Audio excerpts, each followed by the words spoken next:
unity that was based more on a common struggle, that we still see people who actively divided through rumors and lies, and who are continuing to do that.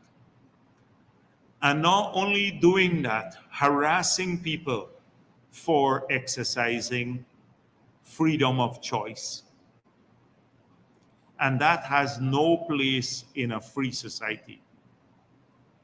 And so people on this Independence Day too,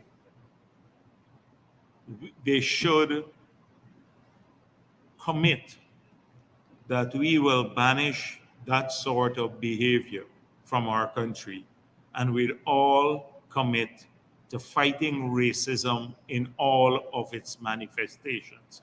And those who have benefited from its propagation, because they kept people in silos and ethnic enclaves with a particular voting pattern.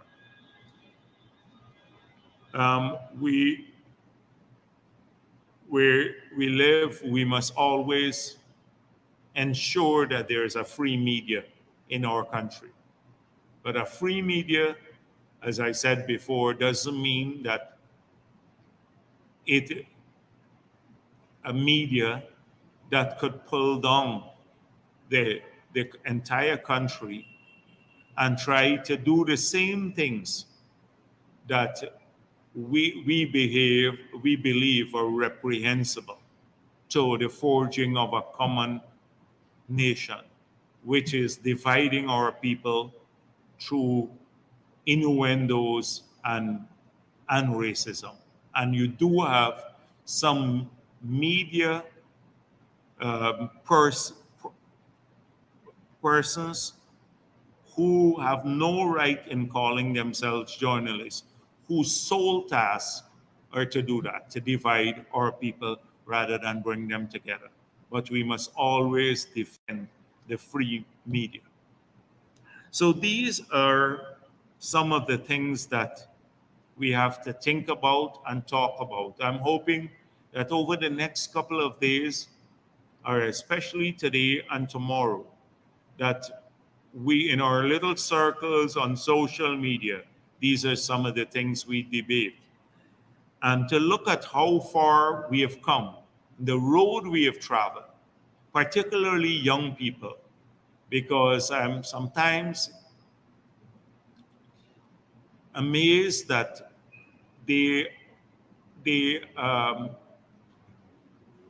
because of they want to forge, and they're more interested in forging a common society. They're not burdened so much by the past. They act in a manner that they don't see sometimes the danger of what we have gone through in the past. And so I want to urge all the young people who are watching this on social media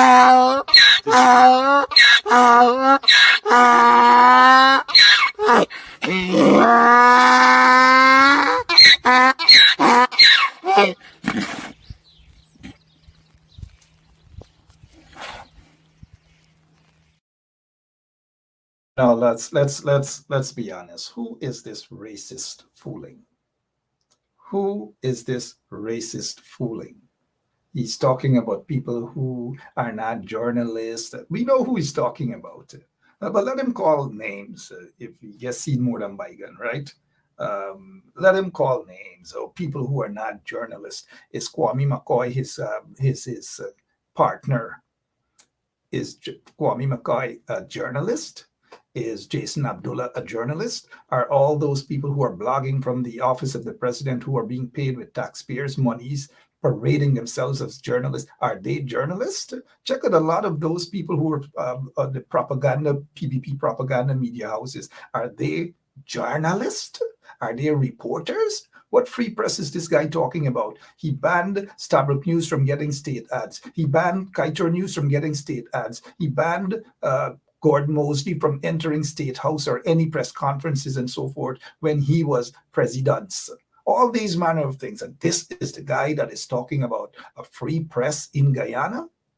Who is this guy really talking about? What is he talking about, guys? Come on, let's be realistic. We are not stupid. Young people are not stupid. They know what is going on. This is a man who associated himself with criminals, phantom squad killers, death squad killers, murderers. This is a man who, under his presidency, several folks were assassinated and all manner of things. But yet the audacity?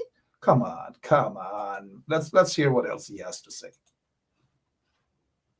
Recommendations, particularly as they relate to the statements of Paul and the declaration in the new amendments, particularly in the Representation of the People Act. So I had to point out that there were numerous, in fact, countless other gaps that were not part of their recommendation that we plugged in the Representation of the People's Act. So although they didn't recommend them, they only recommended that we deal mainly with the declaration and how we treated statements of Paul. But there are several other things that we thought that Lowenfield abused to create uncertainties in the electoral process. And we were determined to fix those.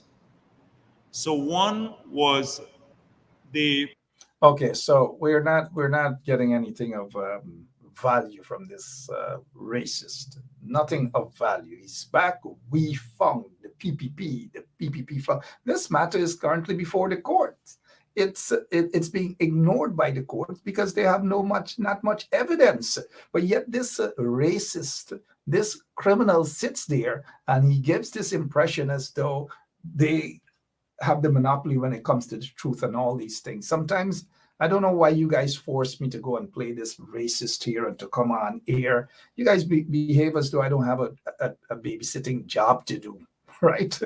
But this is what he's talking about. He met with some folks from overseas, and he was the only one. Look, let's show you guys. He was the only one. Nobody else is worth anything. He was the only one who met with these people, sitting there explaining to them. These are people from the Election Observer Mission, the EU Elections Observer Mission, and he was the only one sitting there.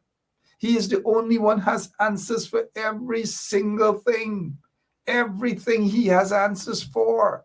The guy said, this Looney Tune said that when he was a little boy, I don't know who probably put that description on his birth certificate. When he was a little boy, right, he saw firsthand that soldiers went into his village, the Unity Village, and grab ballot boxes, stole ballot boxes, took it.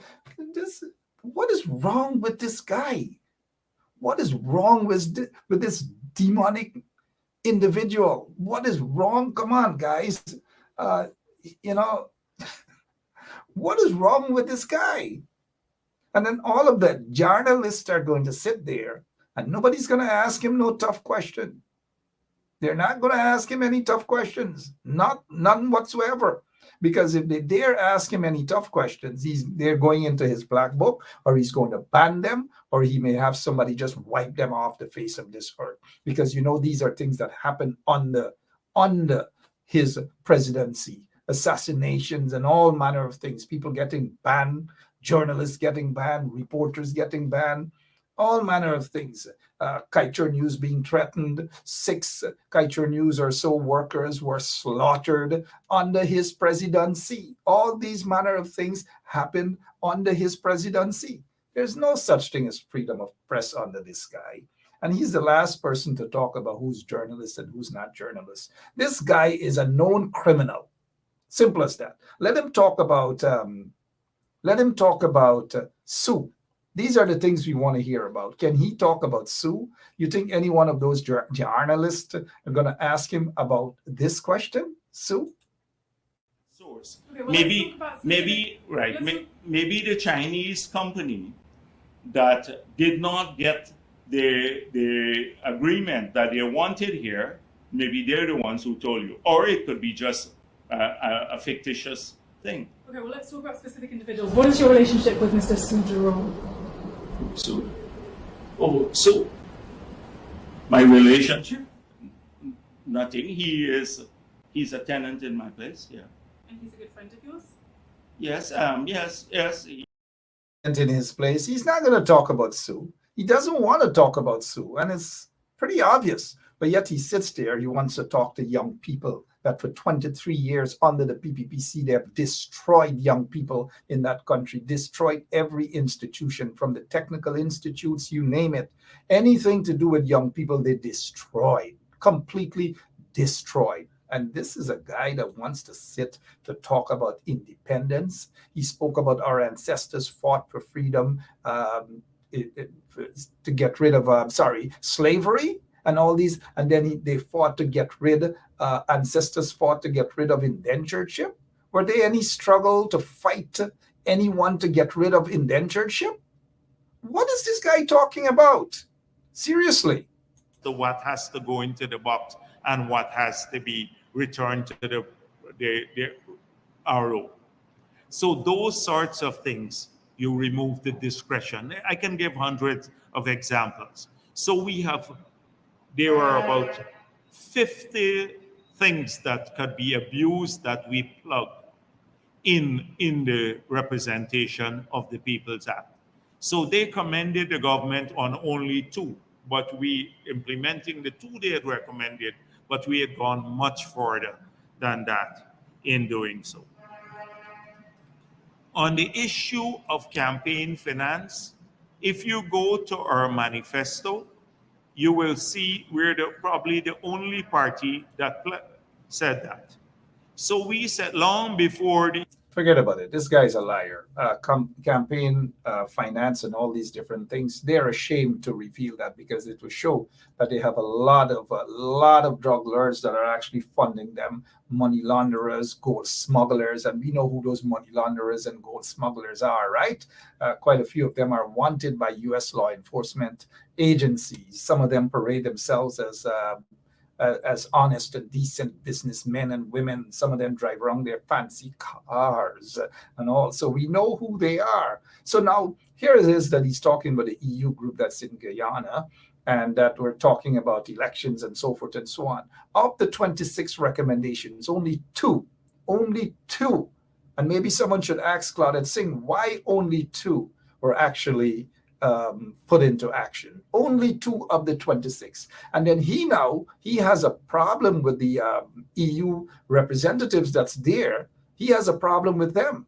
So he's saying that no, more than 2 were actually implemented. But here it is that he's lying. And again, look, these are the people that he met recently, and he's the only one who walked in there, because apparently, like, nobody wants to be around this guy suffering from God in heaven knows what. Look at that photograph. He is the only one sitting there because he feels that he's the only one. And this looks so bad in the eyes of all of you guys, but not in his eyes. The only one sitting there. Only one sitting there. The fire guy should have just stepped in and just get him out of there, right? All right. So what else is he talking about? Then let's go back. It's painful, but let's hear. But we also have another reality that once people's names go on a register, next thing, and we raise this with the EU, you know the behavior of APNU. From the moment a person says, I've given $100 to the PPP and their name, because there will be a public register of every person who donates, APNU will turn up in front of their business and say, boycott the business. Boycott their operations. So that is something that we have to pay attention to. But we're committed to ensuring that big... Let me just break this down here for some of you guys. He just said that they don't want to list the names of their donors. They probably don't want to list how much Mohammed give them. They don't want to list that Mohammed's enterprise give them vehicles for allegedly for air finale and millions upon millions of dollars. They don't want to list that. But what he's saying is that if they show the list, then APNU people would call for boycott of the business. But this is what these clowns, these criminals in office do. If, for example, they know that Mbali and company, assuming that Mbali has a company, gives the coalition $5 million. You know what these Pakus in the PPP would do? They will boycott Mbali. They will ensure that they send GRA after her. They will ensure then that there's no duty-free concessions. They will ensure then that if Mbali benefits from some sort of government contracts, they will cease from issuing any further contracts with any business person that gives money to the coalition. BK is one of them. Scores of others can be mentioned. There are lots of Black businesses in Guyana who are suffering right now as a result of the vindictive nature of the PPPC. So for Man Jagdeo to sit there and to, honk his horns like that, we all know, again, we are countering the lies of this demon. And I noticed that some of you noticed some of your comments, but I did see Francine, and you guys know I got to talk about Francine from operating from the nursing home out in Long Island. We are going to fight and get that Jagdeo into a cell where he belongs, where the thing belongs. Of course, couldn't agree with that more. Absolutely correct, Francine. And looking at some of your other comments, but let's head back to hear what this demonic individual has to say. We spoke extensively. It was a great meeting about the same issues about nuanced approaches. I pointed out to the EU mission about how, when you sign on to the international conventions, some of these international conventions, how they could be manipulated against small countries. And I used the example of the TIGI report again. I used it, and I've been using several examples of how local civil society get captured politically. And the EU recognized that civil society here is heavily politicized. So I pointed out about the support that civil society organizations got from the government since we got into office. Those dealing with the disabled or children or the Salvation Army that deals with drug rehab, etc. And I pointed out about the partisan nature of some civil society members when and how they can influence global. We know where he's heading with that, and the Guyana Press Association and so forth. We know where he's heading. He wants all civil society organizations to be pro-PPP. He should say to the EU people, which is what he's not telling you, but he is going to come to tell us that the EU people agree. They agree that, yes, the civil society members are heavily politicized. This is what he is telling you, but this is not what the people have said. They have met with the opposition. They have met with the APNU, PNC. They have met with the AFC. They have met with others. And I'm sure their conclusion is quite different from what this demon has just mentioned, that EU says and the EU think. We don't want to hear from him what the EU says and what the EU thinks, because he can sit there and lie his guts off. We don't know this. Yeah. Sorry about that. So and so he can just talk and talk and talk. We understand the nature of this guy. Lies, lies, lies, lies. The EU thinks this and the EU thinks that. No, we don't want to hear that. EU thinks this and the EU thinks that. He's also talking about elections and so forth. Does he know that the two elections petitions that were brought before the court, that his party fought tooth and nail not to have these elections petitions heard? Not to have these elections petitions heard? Not to have these elections petitions heard. His party did that. Yep. And so for him, let him talk about the 61 dead voters. Let him talk about the 4,864 absent voters. Let him talk about the 150 stuffed ballot boxes. Let him talk about the 47 ballot boxes without documents. Let him talk about the 1,278 missing oaths of identity. Let him talk about these things. And majority, 95% of these things happened in PPP stronghold. 99 or 95% of these things happened there. But yet he's going to sit there and try to talk. Who is he brainwashing? Earlier he spoke that the PNC or the opposition, they are politicizing what happened in Madhya. Who is doing more of the politicizing than the PPP? Who is doing that?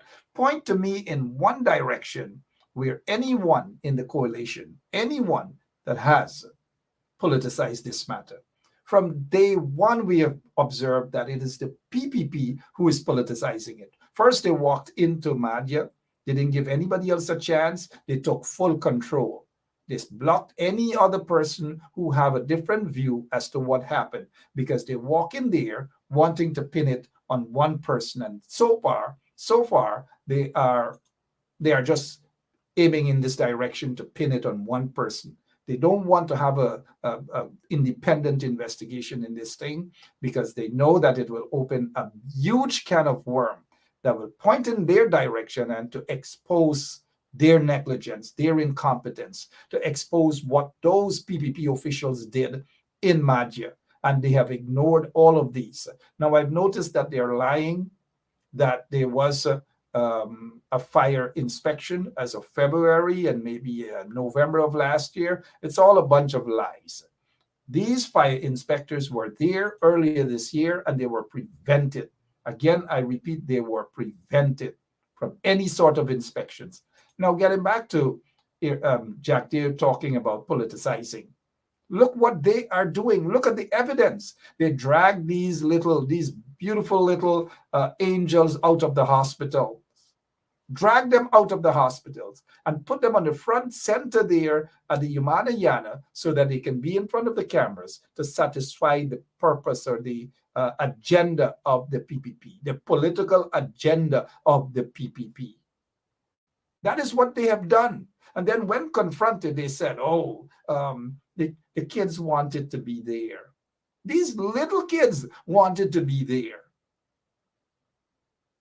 Put them in the limelight. Put them at the center of everything in order to score cheap political points. But this little demon, Man Jagdeo, is saying that the opposition is politicizing things and that the opposition is doing that. Show the evidence. We are seeing the evidence of what the PPP is doing, the dirty nature of the PPP regime, the corrupt nature of the PPP regime. Jagdeo never cared about this. Under Jagdeo's presidency, they went after brutally against members of the indigenous community.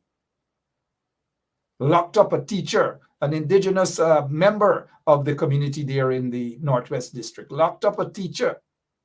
This is a guy who's talking about young people. He locked up a 16-year-old boy or whatever age, locked him up, all because the guy allegedly showed his middle finger. And mind you, this is not the middle finger, but showed his middle finger at a passing motorcade of Man Jagdeo. Locked up the guy for over 1 week. Locked him up. The guy went to court. He was remanded again. But this is a guy that is talking about young people and they care about young people. Now, guess what they're going to do? They're going to spend millions, hundreds of millions of dollars for damage control. And they're going to pretend that, yes, they care about these young people. But when these young people were alive, sorry that I have to, when they were alive, it is the same corrupt, racist Jagdeo and the PPP.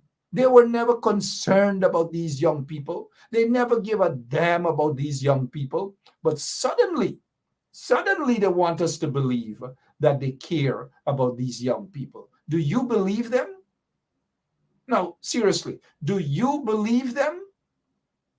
Nobody believes them. If you believe them, well, I don't know. I can't say something is wrong with you, but whoever believes them, something is definitely wrong with them. Do you, any one of you in this live right now, be honest, do you believe anything that these guys have to say right now? Anything? Come on, guys, let's hear yes or no. Do you, if you are saying yes, right? One or two trench grapples might jump up. But do you actually believe this demon? Let's head back and hear what this demon has to say, please. Or something like that. They splice things together. And then you have a different impression that somehow we're retreating from what we call for. But we recognize you can't use biometrics to prevent a person voting, because that had been ruled on by the courts already when we used the ID card in 2000. In 2001, I think the decision was made. So all of that was explained again about these issues to the EU delegation.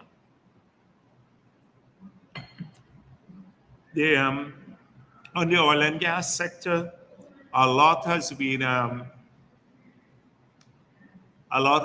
said, and in the past week. And so I'm just going to randomly deal with a few things, because I've seen that a number of people have been saying, I think one person said, Exxon must tell Guyanese why gas to energy is being pursued if there is no excess gas. So apparently the president of the local group said that there was no excess gas. And then APNU came out and said, we're going to lose tens of billions of dollars on this project because there's no gas.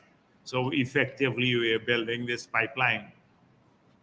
And you don't have any gas to use because Exxon said there is no gas. So why are you building the project? You'd lose tens of billions of dollars.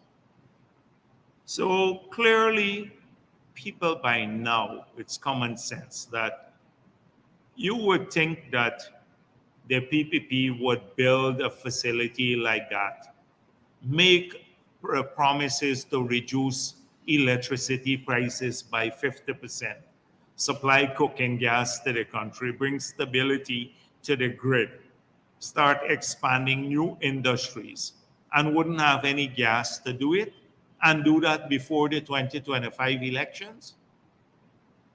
We got to be extremely stupid to do that. We'd lose the elections. So I don't know how anyone could come up with those conclusions. When the ministers now, clearly, or Nagamutu come here after the 21st of March, you say to them, walk behind them, chase them out, they're going to be illegal. Say to them, you're illegal. Free up the country, you're undemocratic. They're going to face a different situation right across the country. When they come to the communities, whether it is in Berbice or Essecubo and Linden or in South Georgetown or Agricola or in Emnor or Port Morant, the people of Guyana should treat them as illegal. I said they should walk behind them, chase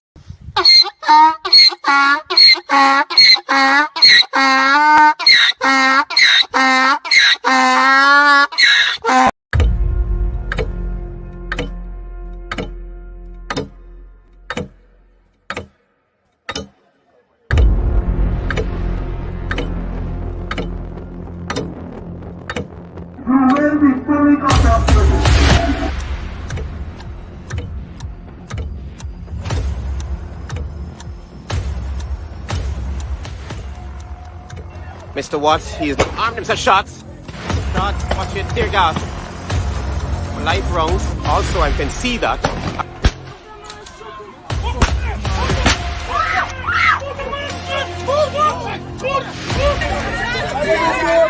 Just the window! Everyone is a boxer, man. Like I'm putting a boxer, man, to do that.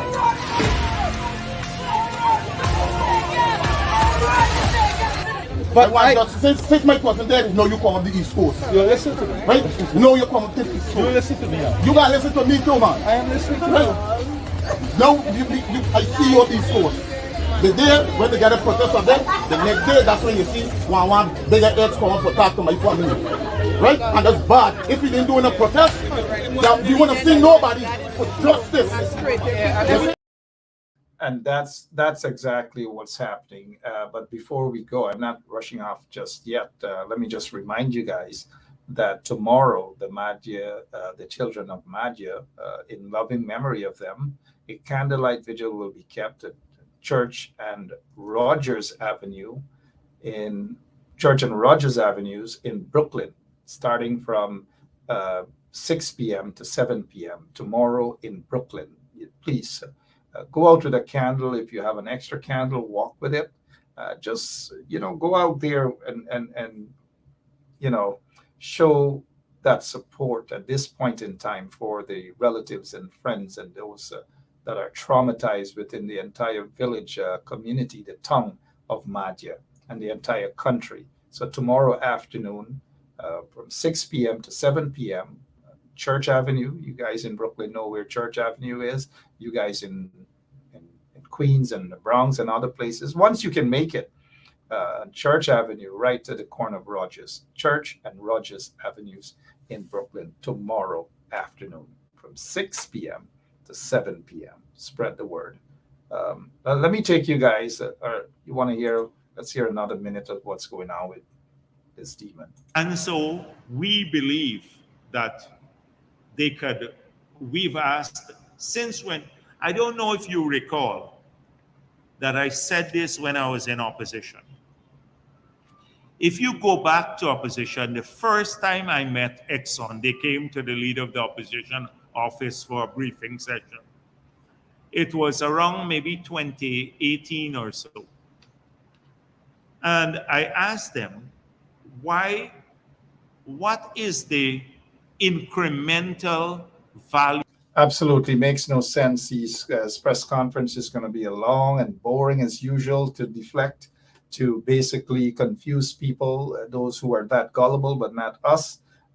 Very, very little time spent on these children. Very little time spent other than pointing allegations. Very little time spent on what has happened in Madhya. It just goes to show exactly who these lunatics are in the PPP, politicizing everything else and then blaming the opposition, that it's the opposition that is politicizing. And there's no evidence at all, none whatsoever at all, that the opposition is doing so. But we have tons and tons of evidence of what they are doing in the installed PPP regime to politicize this entire matter.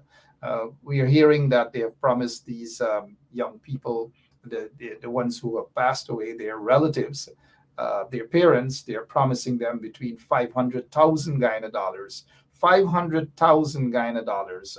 Maybe they'll up it to $1 million now, but $500,000 Guyana dollars they're offering them for the loss of their loved ones. $500,000 Guyana dollars. And they have made all these promises, secretly, and telling the family, their parents and relatives how much they're going to do and what they're going to do now. Hundreds of millions of dollars they want to spend on this damage control, but very little going in terms of compensation to the loved ones, the relatives of those 19 young souls that died. I want to show you guys something. Take a look at this video and the conditions under which these little girls lived. Compliments of the PPP regime. Take a good look. But yet they're going to bend down, they're going to pray, they're going to do all manner of things, try to fool people that they actually care about these people, these young kids. They don't. Take a look at this video, please. This is the creek that the dorms children used to use. Now that the dorms is no longer functioning, but this is the creek the children normally come and bathe. This is the water here, they bathe here, they have another one there, they have to dip the water and come here to bathe. Under the APNU administration, we had bathroom here. Now, the one Guyana government so care for the Amerindians, we have a minister visiting here very often in Madian, not in the community of the indigenous people. Now we don't have any bathroom, but the Amerindian children now just find the water there and bathe. We don't have any bathroom for the children. That is unfair. And then you're hearing one Guyana, but it's one set of Guyanese. I'm hurt with, I keep complaining about the same situation here. We don't have any bathroom. Who is there listening to us? I don't know. Who are we going to turn to? Thanks, Mr. Aubrey Norton, for visiting here. We've been waiting for people to come and see our concern. I hope something will be done for us, the Amerindians, in Campbelltown, Princeville, and Morwa, Mycobi. Because we don't have people coming to visit us. People coming into the town, the minister, she's coming into the town, not even visiting Campbelltown, and we are together, just a step away. You heard for yourselves, right? And these vagabonds, I'm sure that this vagabond that is stooping there,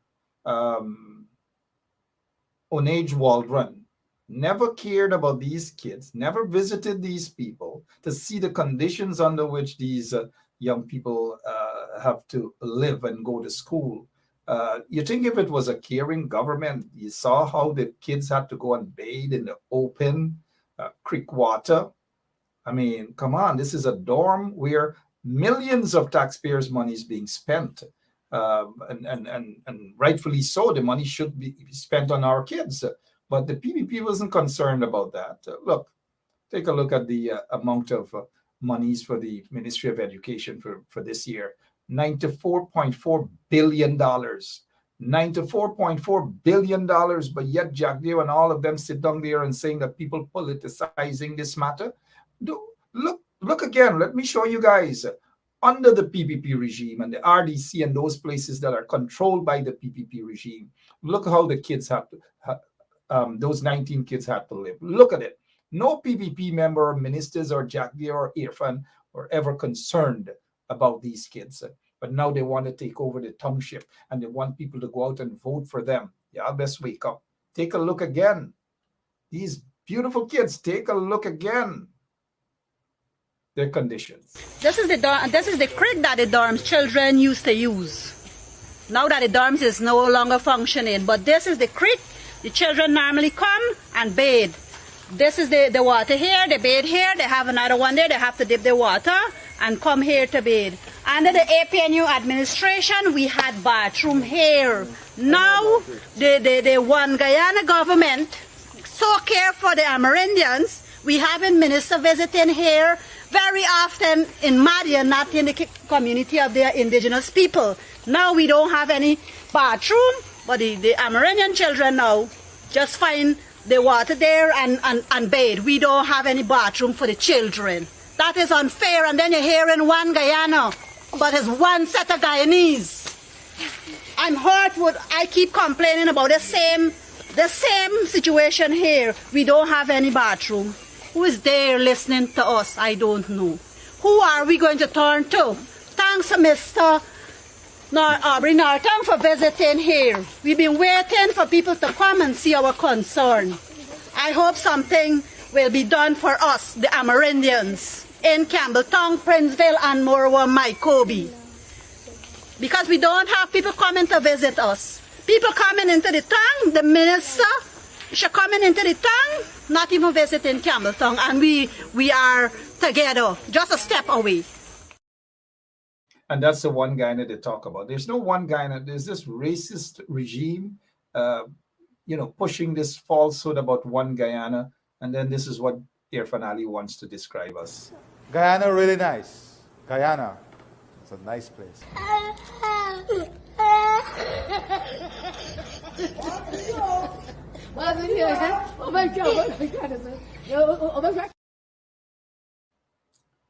Sad. Very, very sad indeed.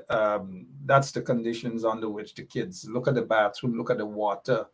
You think they cared about those folks? They do not care about young people. They do not care about anyone.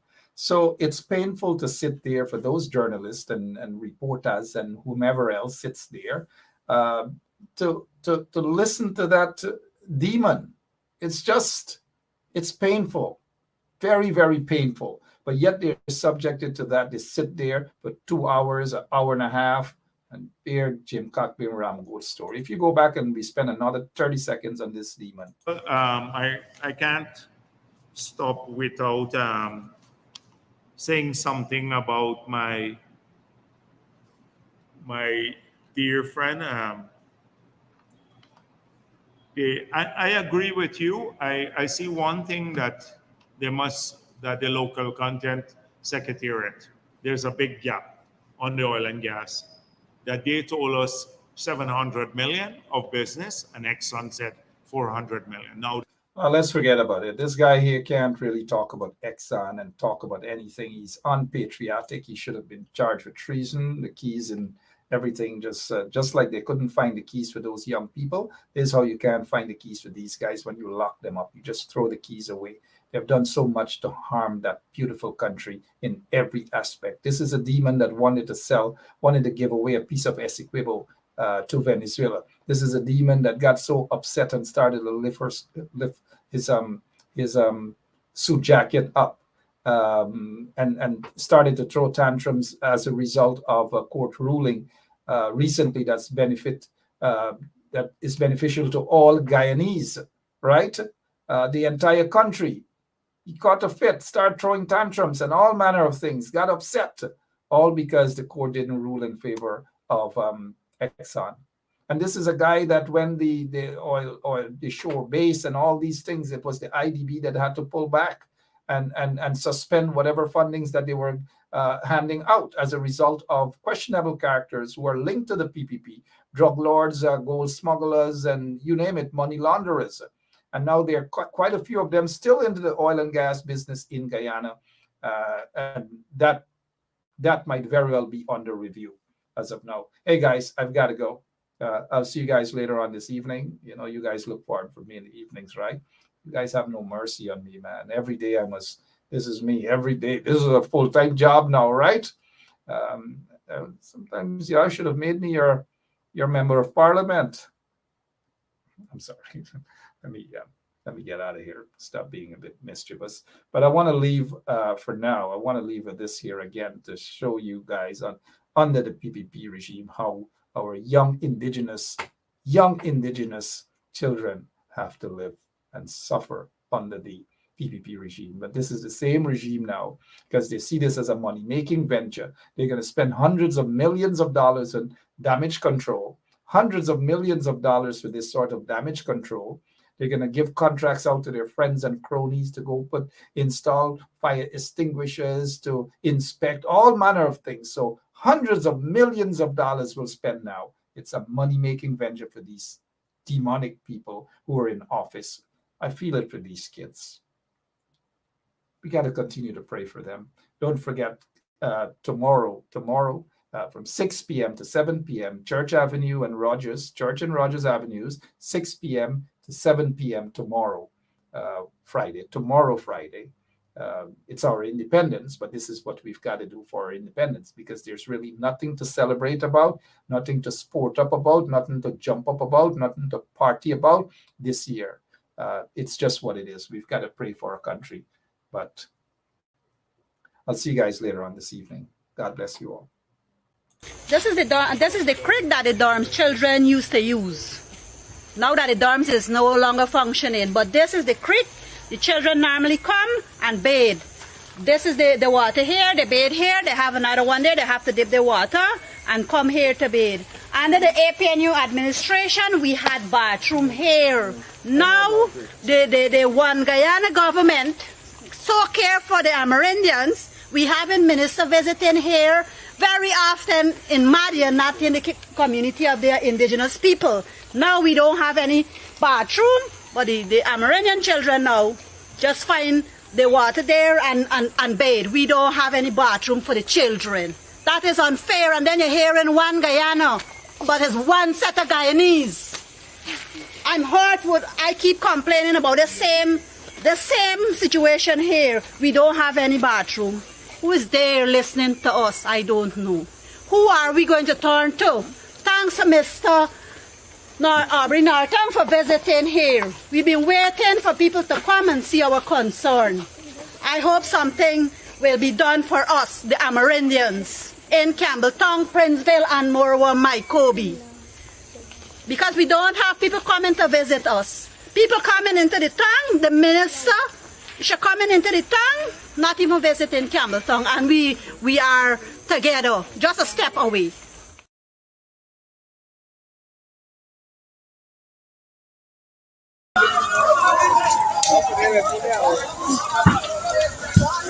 That guy was dead about the rules, boy. What the boy? Selassie, boy. Selassie, boy. Rules, girl, boy. All in girl, the front up, boy. See the boy? It's gas. Well, how do we go to them continue, boy?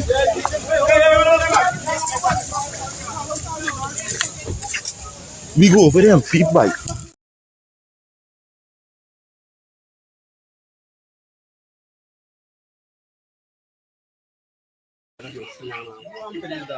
It just keeps screaming.